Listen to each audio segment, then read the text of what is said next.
Hi, welcome to Sherin's kitchen. இன்றைக்கி நம்ம கிச்சனில் அருமையான லஞ்ச் ரெசிபி தான் பார்க்க போகிறோம். நான்வெஜ் வெஜ் ரெண்டு கலந்த ஒரு ரெசிபி பண்ண போகிறோம். என்னென்னு பார்த்தீங்கன்னா சாம்பார், ரசம், அதுக்கு சைடிஷாக மீன் வறுவல் தான் பண்ண போகிறோம்.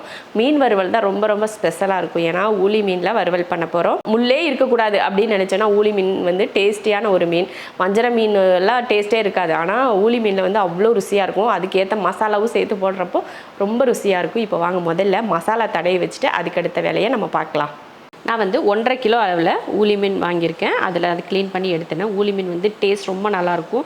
முள்ளெல்லாம் இருக்கிற மீன் சாப்பிடாதவங்க இந்த மாதிரி ஊளி மீன் ட்ரை பண்ணுங்கள். டேஸ்ட்டும் அருமையாக இருக்கும், முள்ளும் அதிகமாக இருக்காது. நடுவில் ஒரு எலும்பு இருக்கும் பார்த்திங்களா, அந்த எலும்பு மட்டும்தான் இந்த மீனில் இருக்கும். சதை அதிகமாக இருக்கும். அதனால் உங்களுக்கு முள் இருக்குது மீன் என்னால் சாப்பிட முடியாது, எனக்கு அதனால தான் பயம் அப்படின்னு நினச்சிங்கன்னா கண்டிப்பாக ஊளி மீன் ட்ரை பண்ணுங்கள். வஞ்சர மீனெல்லாம் ஒரு டேஸ்ட்டே கிடையாது. ஆனால் ஊளி மீனில் அவ்வளோ ருசியாக இருக்கும். கண்டிப்பாக இந்த மீன் சாப்பிட்டது இல்லைன்னா நீங்கள் வந்து சாப்பிட்டு பாருங்கள். எங்கள் ஊர் சைடு கோயம்புத்தூர் பக்கம்லாம் ஊளி மீன் சொல்லுவோம்.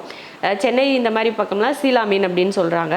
இந்த மீன் வந்து முள் சாப்பிடாதவங்க இந்த மீன் வந்து ட்ரை பண்ணுங்கள். நல்லாயிருக்கும். டேஸ்ட்டை பொறுத்த வரைக்கும் ரொம்ப ரொம்ப நல்லாயிருக்கும். இப்போ 1.5 கிலோவுக்கு ஏற்ற மாதிரி நம்ம மீனுக்கு மசாலா தடவிடலாம். 1.5 ஸ்பூன் அளவுக்கு மிளகாத்தூள் போட்டுக்கலாம்.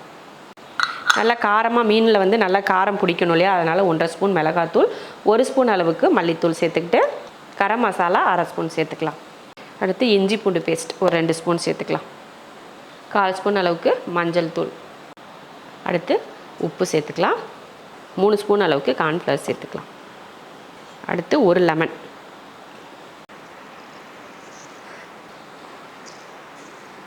அடுத்ததாக 1 ஸ்பூன் அளவுக்கு பச்சரிசி மாவு. பச்சரிசி மாவு போட்டிங்கன்னா மேலே பொரிக்கிறப்போ பார்த்திங்கன்னா அந்த மேலே இருக்க லேயர் நல்லா மொறுமொறுன்னு இருக்கும். அதனால் கொஞ்சம் பச்சரிசி மாவும் சேர்த்துக்கிட்டால் நல்லாயிருக்கும். அதுக்கடுத்து ஒரு 2 ஸ்பூன் அளவுக்கு எண்ணெய் ஊற்றிக்கலாம். அப்புறம் கலந்துருவோம். இப்போ கலக்கிறப்ப பார்த்திங்கன்னா உங்களுக்கு ரொம்ப கெட்டியாக இருக்குது அப்படின்னா கொஞ்சம் தண்ணி சேர்த்துட்டு நீங்கள் வந்து கலந்துக்கலாம். ரொம்ப கெட்டியாக இருக்குது பார்த்திங்களா, கொஞ்சம் காஷ்மீரி ரெட் சில்லி பவுடர் போட்டோன்னா இன்னும் கொஞ்சம் கலராக இருந்திருக்கும். நம்ம நார்மல் மிளகாத்தூள் தான் போட்டேன், அதனால தான் கலர் கம்மியாக இருக்குது. பார்த்துட்டு நீங்கள் காஷ்மீரி சில்லி பவுடர் இருந்தால் அது ஒரு ஸ்பூன் சேர்த்துக்கோங்க. அவ்வளோதான் பாருங்கள். இந்த மாதிரி நல்ல பேஸ்ட் போல் கலந்து எடுத்தாச்சு. உப்பெல்லாம் இந்த டைமில் நீங்கள் வந்து சரி பார்த்துக்கலாம். நீங்கள் வந்து உடனே மீன் பொரிக்கிற மாதிரி இருந்துச்சுன்னா கரெக்டான அளவில் உப்பு சேர்த்துக்கோங்க. மசாலா தடவி வச்சுட்டு நாளைக்கு வந்து பொரிப்பேன் அப்படின்னா உப்பு வந்து கரெக்டான அளவில் சேர்க்காம அளவு வந்து பாதி அளவு உப்பு சேர்த்துக்கோங்க. அப்போ தான் நாளைக்கு பொரிக்கிறப்போ உப்பு வந்து நம்ம கரெக்டாக இருக்கும். கரெக்டான அளவில் உப்பு போட்டோம் அப்படின்னா அடுத்த நாள் நம்ம சாப்பிட்றப்போ உப்பு வந்து ஓவராக உரைக்கும். உப்பு கைக்குன்னு சொல்லுவோம் பார்த்திங்களா, அந்த மாதிரி உப்பு ஓவராக இருக்கும். அதனால் ஸ்டோர் பண்ணி வைக்கிறதா இருந்தால் உப்பை வந்து கம்மி பண்ணி சேர்த்துக்கோங்க. இப்போ நம்ம வந்து மீன் போட்டு எல்லாத்தையும் கலந்துடலாம். மீன் மசாலா தடவி வச்சாச்சு. ஒரு அரை மணி நேரத்துக்கு ஊறட்டும். அதுக்கப்புறம் எடுத்து பொரிச்சிக்கலாம்.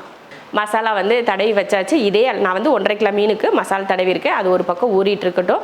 நம்ம எவ்வளோ நேரம் ஊற வச்சாலும் அதோட டேஸ்ட் வந்து ஏறிக்கிட்டே தான் இருக்கும். ஏன்னா உப்பு காரம்லாம் மீனில் பிடிக்க டேஸ்ட் அதிகமாகிட்டே தான் இருக்கும். அதனால் பார்த்து ஊற வச்சுக்கோங்க. அதே போல் நீங்கள் ஸ்டோர் பண்ணி வைக்கிறீங்கன்னா உப்போட அளவை வந்து கம்மி பண்ணிவிட்டு அதுக்கப்புறமா நீங்கள் ஸ்டோர் பண்ணி வச்சுக்கோங்க. அப்போ வந்து அடுத்த நாள் நீங்கள் பொரிக்கிறப்போ உப்போட அளவு கரெக்டாக இருக்கும். ஏன்னா நிறைய ஊறிடும் மீனில் வந்து அப்படியே மொத்தமாக ஊறிடுச்சுன்னா ரொம்ப உப்பு வந்து அதிகமாக உப்பு கைக்கிற மாதிரி இருக்கும். அதனால் எடுத்து ஃப்ரிட்ஜுக்குள்ளே மசால் போட்டு ஃப்ரிட்ஜுக்குள்ளே வைக்கிறோம் அப்படின்னு இருந்துச்சுன்னா உப்பை வந்து கம்மியாக போட்டுக்கோங்க. சரியா, அவ்வளோதான். இப்போ நம்ம வந்து சமையலை ஸ்டார்ட் பண்ணிக்கலாம். 150 கிராம் துவரம்பருப்பு, ஒரு சின்ன தக்காளி, ஒரு 3 பல் பூண்டு, தேவையான மஞ்சள் தூள், கொஞ்சமாக வெந்தயம், தண்ணி ஊற்றி வேக வச்சிடலாம். 4 விசில் விட்டு ஆஃப் பண்ணிக்கலாம். சாம்பார் தாளிக்கிறதுக்கு எண்ணெய் ஊற்றிடலாம். எண்ணெய் காஞ்சதுமே கடுகு பொரிஞ்சதுமே கொஞ்சம் கருவேப்பிலை, அடுத்து வெங்காயம் நல்லா வதங்கினதுக்கப்புறமா இதில் தக்காளி சேர்த்துலாம். நான் வந்து 3 தக்காளி, மீடியம் சைஸ் தக்காளியாக 3 தக்காளி சேர்த்துக்கலாம். தக்காளி ஓரளவுக்கு வதங்கினதுக்கப்புறமா நான் வந்து முருங்கைக்காய் சேர்த்துக்கிறேன். 2 முருங்கைக்காய், 2 கத்தரிக்காய். மஞ்சத்தூள் போட்டு கொஞ்சம் உப்பு சேர்த்து இதையும் நல்லா வதக்கி விட்டுருவோம். அந்த காய் தக்காளி எல்லாம் நல்லா வதங்கி வரட்டும். அதுக்கப்புறமா மசாலாலாம் சேர்ப்போம். தக்காளி காயெல்லாம் நல்லா வதங்கிருச்சு. சாம்பார் தூள் சேர்த்துக்கலாம். 2 ஸ்பூன் அளவுக்கு சாம்பார் தூள். அவ்வளோதான். காய் முங்குற அளவுக்கு இந்த மாதிரி தண்ணி ஊற்றியாச்சு. காய் வதக்கிறப்போ உப்பு போட்டிருக்கோம், கடைசியாக உப்பு சேர்த்துக்கலாம். இப்போ காய் வேகட்டும். அதுக்கப்புறம் பருப்பெல்லாம் சேர்த்துக்கலாம். பருப்பு பாருங்கள் நல்லா வெந்துருச்சு பாருங்கள். ரொம்ப வந்து பருப்பு மத்து வச்சு ரொம்ப வலுவலாம் கிடையாமல் சும்மா அந்த கரண்டி வச்சு இது போல் கலந்து விட்டாலே போதும்.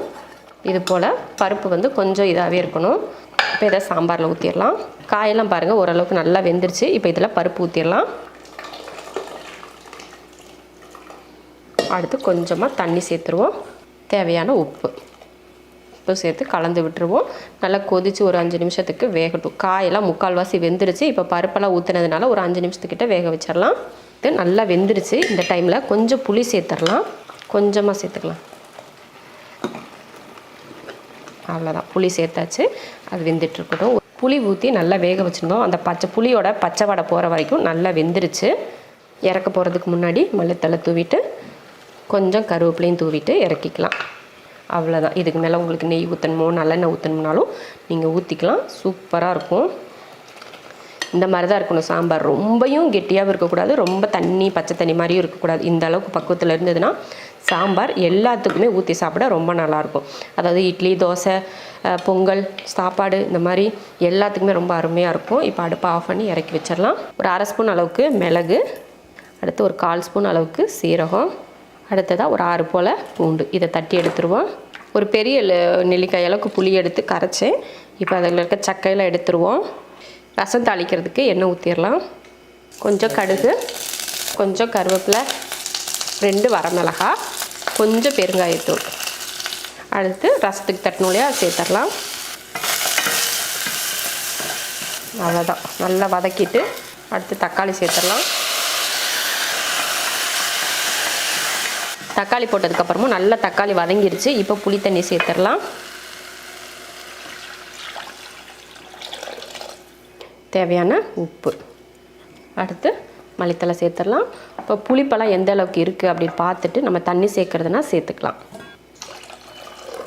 புளிப்பு எப்படி இருக்குன்னு பார்த்துட்டு தண்ணி கொஞ்சம் சேர்த்தாச்சு. நல்லா ஒரு கொதி வரட்டும், அதுக்கப்புறமா இறக்கிக்கலாம். சூப்பராக ரசம் வந்து லைட்டாக கொதிக்க ஆரம்பிச்சிருச்சு. இப்போ இறக்கி வச்சிடலாம். அடுப்பையும் ஆஃப் பண்ணிக்கலாம். சாம்பார், ரசம், சாப்பாடு எல்லாத்தையும் வச்சு முடிச்சாச்சு. கடைசியாக தான் நம்ம வந்து மீன் பொரிக்கணும். ஏன்னா சுட சுட மீன் சாப்பிட்டா தானே நல்லாயிருக்கும். அதனால் மீனை வந்து பொரித்து எடுத்துக்கலாம். நாங்கள் வந்து தலையதே முன்னாடி போட்டு பொரிச்சிட்டோம். நீங்கள் எப்படி வேணாலும் போட்டு பொரிச்சுக்கோங்க. ஆமாம், இங்கே தலைக்கு டிமாண்ட் ஜாஸ்தியாக இருக்குது. அவ்வளோதான், மீன் வந்து பொரிச்சாச்சு. அருமையான லஞ்ச் மெனு ரெடி ஆயிருச்சு. இது பார்த்திங்கன்னா சாம்பார். காய் வந்து உங்களுக்கு எந்த காய் விருப்பமோ அதெல்லாம் போட்டு செஞ்சுக்கோங்க. சாம்பாருக்கு எந்த காய் வேணாலும் போடலாம், பாவக்காய் தவிர்த்து. பாவக்காய் கூட சாம்பாருக்கு போடலாம், அது உங்கள் விருப்பம் தான். அதை தவிர்த்து உங்கள்கிட்ட இருக்க அத்தனை காயும் போட்டு சாம்பார் வச்சுக்கோங்க. இதே மெத்தடில் சாம்பார் செஞ்சுட்டு அடுத்ததாக ரசம் வந்து சூப்பராக இருக்கும். இதே மெத்தடில் பண்ணுங்கள், சூப்பராக டேஸ்ட்டில் இருக்கும். அப்புறமா ஊளி மீன் வறுவல். அதிகமாக நான் வீடியோவில் முன்னாடியே மசால் போடுறப்பவே சொல்லியிருக்கேன், அதிகம் மீன் முள் இருந்தால் சாப்பிட மாட்டேன் அப்படின்னு சொல்கிறவங்களுக்கு ஊளி மீன் செஞ்சு கொடுங்க. டேஸ்ட்டும் சூப்பராக இருக்கும். முள் எதுவுமே இருக்காது, நடுவில் இருக்க முள் மட்டும்தான் இருக்கும். ட்ரை பண்ணி பாருங்கள். அதே போல் சின்ன மீனாக இருக்குது பார்த்திங்களா, அந்த மீனில் டேஸ்ட் நல்லாயிருக்கும். பெரிய மீனை விட குட்டி குட்டி மீன் இருக்குது பார்த்திங்களா, ஊளி மீன், அதில் வந்து டேஸ்ட் ரொம்ப நல்லாயிருக்கும். நீங்களும் இதே போல் ட்ரை பண்ணுங்கள். மசாலா வேறு லெவல் டேஸ்ட்டில் இருக்கும். ட்ரை பண்ணி பார்த்துட்டு எப்படி இருக்குன்னு சொல்லுங்கள்.